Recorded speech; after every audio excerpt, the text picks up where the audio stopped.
آقا کے وفادار ہے علماء دیوبند، اسلام کے غمخوار ہے علماء دیوبند۔ دین کے بنیادی مسئلے تین ہیں: توحید، رسالت اور آخرت۔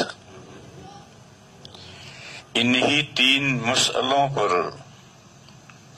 دیگر عقائد متفرع ہیں۔ مثلا توحید یعنی تمام کائنات کا معبود صرف ایک اللہ ہے، ان کے علاوہ کوئی معبود نہیں ہے، اور انہوں نے اپنے مکلف مخلوقات کی رہنمائی کے لیے رسالت کا سلسلہ قائم کیا ہے، اور رسولوں کے ذریعے سے انسانوں کو، جنات کو اپنی مرضی بتلائی ہے کہ میری بندگی اور میری عبادت اور میری فالوئنگ اس طرح کرو، اطاعت اس طرح کرو۔ بس یہ دو مسئلے جو ہیں، ایک توحید اور ایک رسالت، ان کے بیچ میں چند اور باتوں پر بھی ایمان لانا ضروری ہے۔ وہ کیا ہے؟ اللہ کے ایک مخلوق ہے ملائکہ، فرشتے، ان پر ایمان لانا ضروری ہے، فرشتوں کو ماننا ضروری ہے۔ اسی طریقے پر مکلف مخلوقات میں سے اللہ تعالیٰ نے جو اپنے نمائندے چنے ہیں، انبیاء اور رسول، ان کو ماننا ضروری ہے۔ اور ہر مختلف زمانوں میں اللہ تعالیٰ کی بہت سی کتابیں اپنے رسولوں کے اوپر نازل ہوئی، ان کتابوں کو ماننا ضروری ہے۔ یہ تین چیزیں درمیان میں اگر نہیں مانی جائیں گی تو یہ مسئلہ واضح سمجھ میں نہیں آئے گا کہ اللہ جو معبود ہیں انہوں نے اپنے بندگی کے طریقے مخلوقات کو کیسے سمجھائے، کیسے بتلائے۔ اللہ کی شان بہت بڑی ہے، وہ علی ہیں، برتر و بالا ہیں، کبیر ہیں، ان کو وہ انسانوں سے رو در رو بات نہیں کرتے، بالواسطہ رسولوں اور انبیاء کے ذریعے سے مخلوقات تک اپنی بات پہنچاتے ہیں۔ بس اللہ تعالیٰ یہ جو رسول اور انبیاء ہیں یہ بھی انسان ہیں، بشر ہیں، اور بشر سے ما کان لبشر ان یکلمہ اللہ، بشر میں یہ استطاعت اور طاقت نہیں ہے کہ اللہ تعالیٰ اس سے گفتگو کریں۔ تو یہ انبیاء ہے، انبیاء جو ہیں، اور تمام انبیاء کے آقا اور سردار ہمارے پیغمبر حضرت محمد مصطفیٰ صلی اللہ تعالی علیہ وسلم بھی بشر ہیں، اور بشر میں اتنی استطاعت نہیں ہے کہ اللہ تعالیٰ سے ہم کلام ہو سکے۔ پردے کے ساتھ، پردہ چاہے تھوڑا ہو یا زیادہ ہو، حضرت موسیٰ علیہ السلام سے اللہ تعالیٰ نے ہم کلامی کی ہے، وہ بھی نور کے پردے سے گفتگو کی ہے۔ اسی لیے موسیٰ علیہ السلام نے فوراً یہ درخواست کی ہے، رب ارنی انظر الیک، اے اللہ مجھے اپنا جلوہ دکھائیے۔ تو اللہ نے یہ نہیں فرمایا کہ میں نہیں دیکھ سکتا ہوں، بلکہ یہ فرمایا کہ تم مجھے نہیں دیکھ سکتے، قال لن ترانی، تم مجھے نہیں دیکھ سکتے ہو۔ یہ نہیں کہا کہ میں نہیں دیکھ سکتا ہوں، اللہ تو دیکھ سکتے ہیں۔ جب انسان کے دل و دماغ میں اور آنکھوں میں قوت پیدا ہو جائے، جیسا کہ جنت میں پیدا ہو جائے گی، تو اللہ کا جلوہ انسان دیکھیں گے۔ لیکن اس دنیا میں اللہ نے انسان کے دل و دماغ بھی کمزور بنائے ہیں اور آنکھیں بھی کمزور بنائی ہیں، لہذا اس دنیا میں اللہ کا جلوہ انسان دیکھنے کے قابل نہیں۔ تو موسیٰ علیہ السلام سے یہ کہا کہ لن ترانی، تم مجھے نہیں دیکھ سکتے۔ یہ نہیں کہا کہ میں نہیں دیکھ سکتا ہوں، یہ نہیں کہا، بلکہ یہ کہا کہ تم مجھے نہیں دیکھ سکتے ہو۔ پھر حضرت کو مشاہدہ کروایا کہ تم تو کمزور مخلوق ہو، انسان ہو، دیکھو تم جس پہاڑ پر ہو اس پہاڑ کے سامنے دوسرا پہاڑ تمہیں نظر آ رہا ہے، یہ پہاڑ تم سے زیادہ طاقتور مخلوق ہے۔ میں اپنا جلوہ اس پر ڈالتا ہوں. دیکھو اگر وہ پہاڑ میرا جلوہ برداشت کر سکے تو تم بھی مجھے دیکھ لو گے، اور اگر وہ برداشت نہ کر سکے تو تم کہاں سے برداشت دیکھو گے. فلما تجلی ربہ للجبل، پھر جب اللہ نے اپنی تجلی فرمائی پہاڑ پر تو پہاڑ رضا رضا اور پاش پاش ہو گیا، اور موسیٰ علیہ السلام بے ہوش ہو کر گر پڑے، یعنی اللہ کا جلوہ نہیں دیکھ سکے. پہاڑ تو پاش پاش اور رضا رضا ہو گیا، لیکن موسیٰ علیہ السلام بے ہوش ہو گئے، بھائی اتنا ہی اثر ہوا. بہرحال انسان اللہ تعالی سے براہ راست ہم کلام نہیں ہو سکتا ہے، پردہ رہتا ہے بیچ میں، چاہے وہ پردہ ہلکا ہو چاہے بھاری ہو. ہلکا پردہ تو یہ موسیٰ علیہ السلام سے جو اللہ نے ہم کلامی کی تھی وہ نور کے پردے میں کی تھی، اور وہ نور آگ کی صورت میں، درخت پر آگ کی صورت میں نظر آ رہی تھی. وہ اللہ نہیں، وہ جو نظر آ رہی تھی، آگ کی صورت نظر آ رہی تھی، وہ اللہ نہیں تھے، وہ پردہ تھا. دوسری صورت پردے کی یہ ہے کہ اللہ تعالیٰ فرشتے کو پیغام دیں اور فرشتہ آ کر نبی کے سامنے وہ پیغام بیان کرے، تو یہ درمیان میں فرشتے کا واسطہ ہے، یہ گہرا پردہ ہے، لمبا پردہ ہے. بہرحال اللہ تعالیٰ مخلوق سے مخاطب ہوتے ہیں پردے کے ذریعے سے.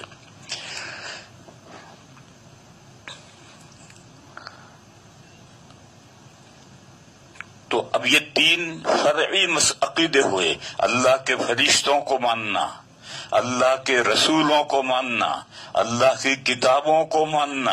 اسی لیے حدیث جبرائیل میں جو نبی پاک صلی اللہ علیہ وسلم نے 7 عقیدے بتائے ہیں، ان 7 عقیدوں میں یہ 3 عقیدے بھی بتائے ہیں. تو یہ فرعی عقیدے ہیں، یہ بنیادی عقیدے نہیں ہیں. بنیادی عقیدے تو توحید اور رسالت ہیں، اور توحید اور رسالت کے درمیان میں یہ عقیدے ہیں. پھر انسان نے زندگی گزاری، زندگی گزار کر کے اس دنیا میں مر گیا، مر کر کے قبر میں چلا گیا، روح برزخ میں چلی گئی، عالم قبر میں چلی گئی. پھر اس کے بعد میں آخرت ہے.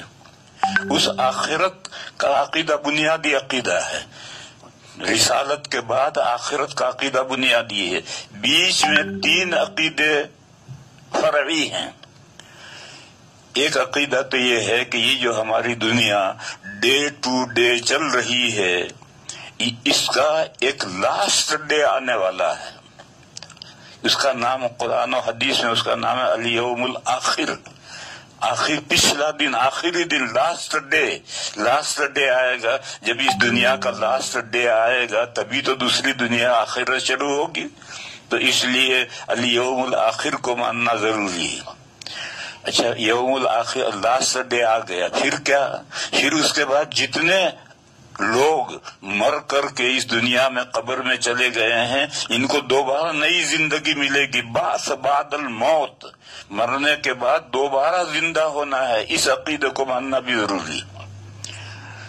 پھر تیسرا عقیدہ یہ ہے کہ اس دنیا میں جو اس دنیا کے بارے میں اللہ تعالیٰ نے جو کچھ طے کر رکھا ہے اس پر ایمان لانا. تقدیر، اللہ کی جو پلاننگ ہے اس پلاننگ پر ایمان لانا بھی ضروری ہے کہ اللہ نے اسی طرح سے پلاننگ کی ہے اور طے کی ہے کہ یہ دنیا ایک وقت تک چلے، کہ اس کا لاسٹ ڈے آ جائے، یہ دنیا ختم ہو جائے، اور ختم ہونے کے بعد میں سب قبر میں چلے جائیں. پھر اس کے بعد میں دوبارہ مخلوقات زندہ ہوں. یہی اللہ نے پلاننگ کی ہے. اس دنیا اور آنے والی دنیا دونوں کے لیے یہ پلاننگ ہے، یہی تقدیر ہے.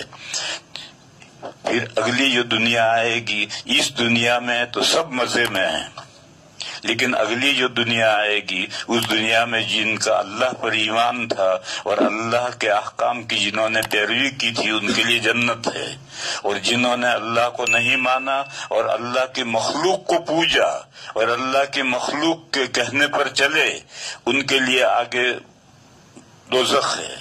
یہ جو ایک بعض انسانوں کے لیے جنت ہے اور بعض کے لیے دوزخ ہے، یہ جو پلاننگ ہے اس پر ایمان لانا ضروری ہے. یہ تقدیر ہے اللہ کی.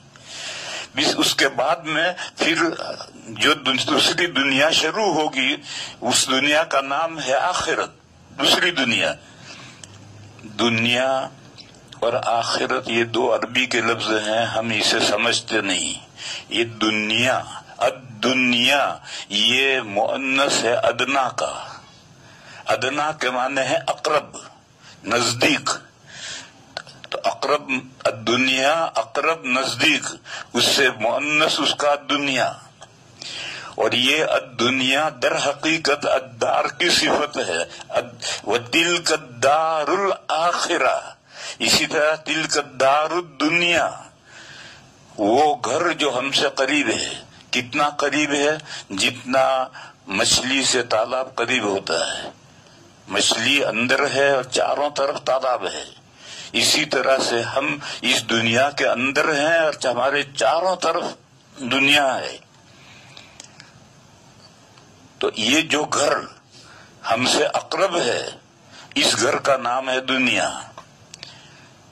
اور پھر دوسری دنیا ہے الآخرہ، یہ بھی مؤنث ہے آخر کا. آخر مانے پرے، دور. آخر کا مؤنث ہے الآخرہ. اور الدار الآخرہ وہ گھر جو پرے ہے، دور ہے، وہ ابھی شروع نہیں ہوا. وہ اس دنیا کے ختم ہونے کے بعد وہ دار الآخرہ شروع ہوگا.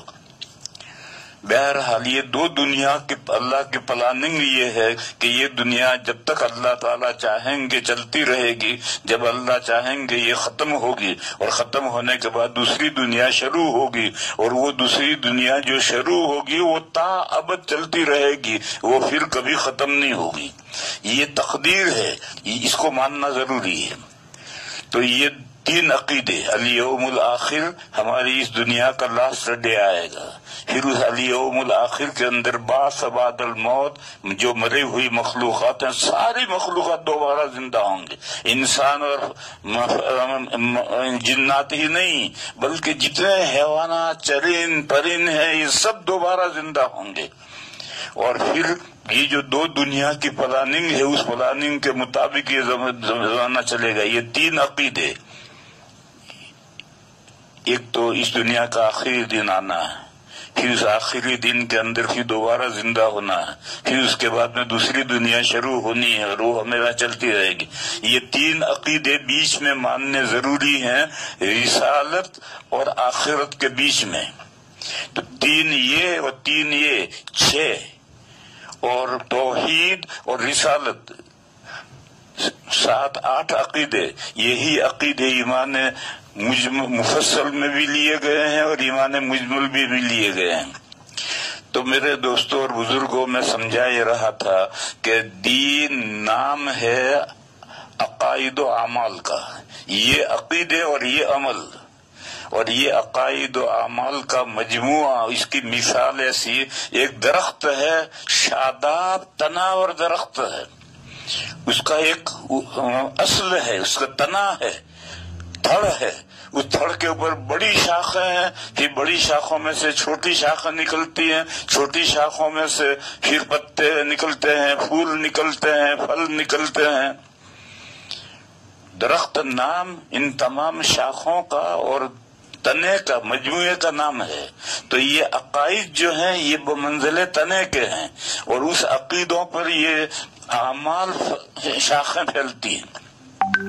اللہ کے یہاں سے رسولوں پر جو وحی آتی ہے اور جس کے ذریعے سے انسانوں کی رہنمائی کی جاتی ہے، تو ان کو یہ بنیادی عقیدے بھی ان کو سمجھائے جاتے ہیں، اور ان پر متفرع ہونے والی جو شاخیں ہیں وہ بھی بتلائی جاتی ہیں کہ تمہیں دنیا میں یہ کرنا ہے. اگر اگلی دنیا میں تمہیں سکسیسفل ہونا ہے، کامیاب ہونا ہے، تو اس دنیا میں تمہیں یہ کرنا ہے. یہ اللہ کی ہر شریعت میں اسی طریقے سے بنیادی باتیں بھی بتائی جاتی ہیں اور اس کے بعد فرعی باتیں بھی بتائی جاتی ہیں. اسی لیے میرے بھائیوں، قرآن کریم میں 114 سورتیں ہیں. ان 114 سورتوں میں سے 80 اور 85 سورتیں مکی ہیں. ان مکی سورتوں میں یہی تین عقیدے، توحید، رسالت اور آخرت، یہی تین عقیدے ریپیٹ کیے گئے ہیں، مختلف طریقے سے بار بار سمجھائے گئے ہیں۔ بلکہ قرآن کے آخر میں جو چھوٹی چھوٹی صورتیں ہیں ان میں تو آخرت کا عقیدہ بار بار بیان کیا گیا ہے۔ پھر اس کے بعد میں جب ہجرت کر کے مدینہ آئے، مکی صورتیں وہ ہیں جو ہجرت سے پہلے نازل ہوئی ہیں، اور جو صورتیں ہجرت کے بعد نازل ہوئی وہ مدنی کہلاتی ہیں۔ تو مدنی صورتوں میں احکام آنے شروع ہوئے، مکی صورتوں میں بہت کم احکام آئے ہیں، اور احکام آئے بھی ہیں تو گول گول آئے ہیں، مبہم آئے ہیں۔ زکوٰۃ، نماز اور زکوٰۃ پہلے دن سے فرض ہیں، لیکن شروع میں 2 نمازیں تھی، ایک فجر کی تھی اور ایک عصر کی تھی۔ 5 نمازیں معراج میں ہوئی۔ اسی طرح سے زکوٰۃ پہلے دن سے فرض تھی۔ قرآن کریم کی جو سب سے پہلی سورت نازل ہوئی یا ایھا المزمل، اس کے آخری آیت کے اندر زکوٰۃ کا ذکر ہے۔ زکوٰۃ کے کیا معنی ہیں؟ زکوٰۃ کے معنی ہیں اللہ کے لیے خرچ کرنا۔ کس پر خرچ کرنا، کتنا خرچ کرنا، اس کی کوئی تفصیل نازل نہیں ہوئی تھی۔ قرآن سورہ بقرہ میں ہے یسألونک ماذا ينفقون، لوگ آپ سے پوچھتے ہیں کہ وہ کیا خرچ کریں، قل العفو، آپ جواب دے دیجئے کہ تمہاری ضرورت سے جو زائد ہے وہ خرچ کرو۔ ایسا گول گول جواب آیا، تفصیلی جواب نہیں آیا۔ ایک دوسری آیت میں بتایا کہ کن پر خرچ کریں، تو بتلایا کہ تمہارے ماں باپ پر خرچ کرو، رشتہ داروں پر خرچ کرو، یتیموں پر خرچ کرو، مسافروں پر خرچ کرو۔ خرچ کرنے کی جگہ تو تفصیل سے بتلائی، لیکن کتنا مال، کتنا مقدار خرچ کی جائے یہ نہیں بتایا، گول بتلایا۔ پھر جب وقت آیا ہجرت کے بعد میں سن 2 ہجری میں زکوٰۃ کی سب تفصیلات نازل ہوئی۔ بہرحال مکی صورتوں میں عقیدے بار بار پھیرے گئے ہیں اور ریپیٹ کیے گئے ہیں، اور بار بار مختلف انداز سے وہ عقیدے بیان کیے گئے ہیں، اور اس انداز سے بیان کیے ہیں کہ آدمی کو کہیں تکرار نہیں محسوس ہوگی۔ 30ویں پارے کی جو چھوٹی چھوٹی صورتیں ہیں، تقریباً سبھی صورتوں میں معاد آخرت کا عقیدہ ہے، مگر تم پڑھو تکرار کہیں نہیں معلوم ہوگی۔ ایک نیا انداز ہے، اور نئے انداز سے ایک ہی مسئلہ بار بار نئے انداز سے سمجھایا جاتا ہے۔ میرے بھائیوں، مجھے کہنا یہ ہے کہ یہ جو قرآن کریم کی پہلی سورت ہے، جو فاتحۃ الکتاب ہے، قرآن کریم کا دیباچہ ہے، جو ام الکتاب ہے، قرآن کریم کی بنیاد ہے اور اصل ہے اور ماں ہے، اس میں یہی 3 بنیادی عقیدے بتائے گئے ہیں، توحید، رسالت اور آخرت۔ اور پھر یہی 3 عقیدے اور پھر ان سے لگتے جو احکام ہیں یہ سارے قرآن کریم میں پھیلائے گئے ہیں۔ پس قرآن کریم کو ان سورہ فاتحہ کی تفسیر کہو یا قرآن کریم کے مضامین کو سورہ فاتحہ کی طرف لوٹاؤ، ایک ہی بات ہے۔